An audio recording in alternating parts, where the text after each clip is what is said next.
New ideas spread.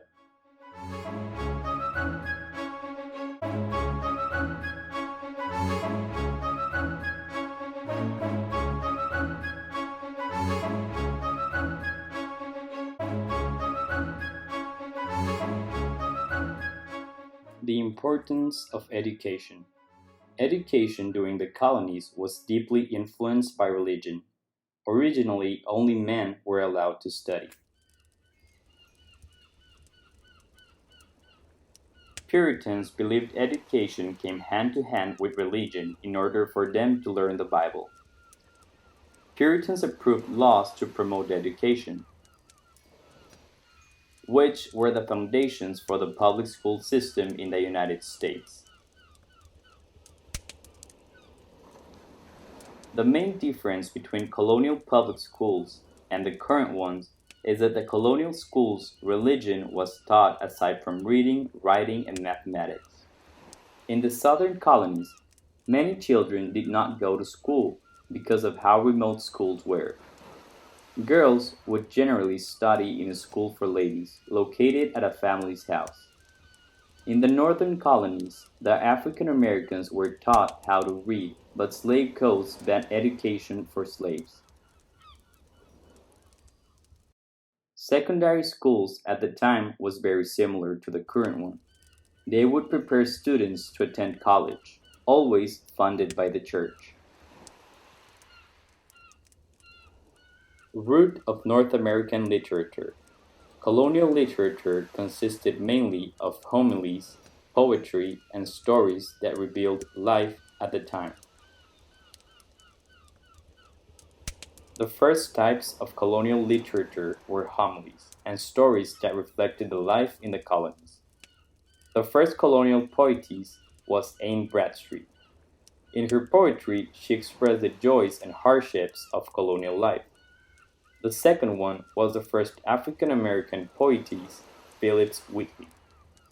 The most popular writer of the time was Benjamin Franklin, who later played a key role in the American Revolution.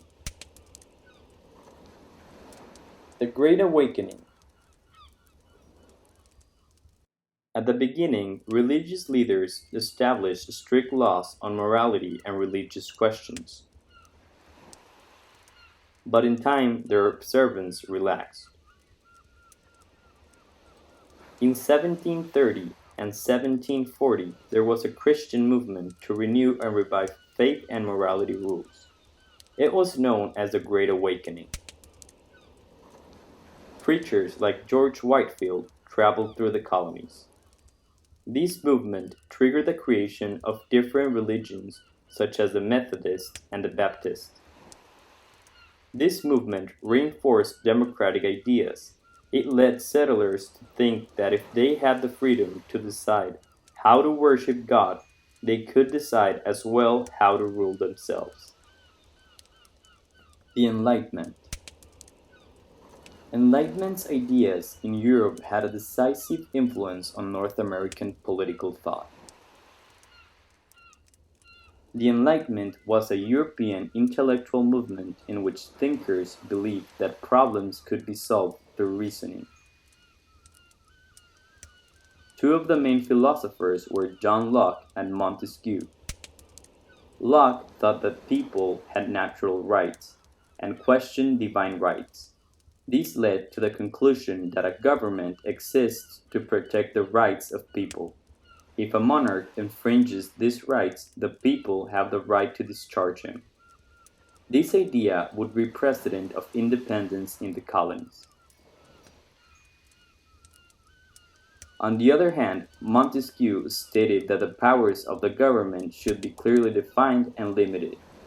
He was in favor of the separation of powers in legislative power to create laws, executive power to enforce the law, and judiciary to prosecute.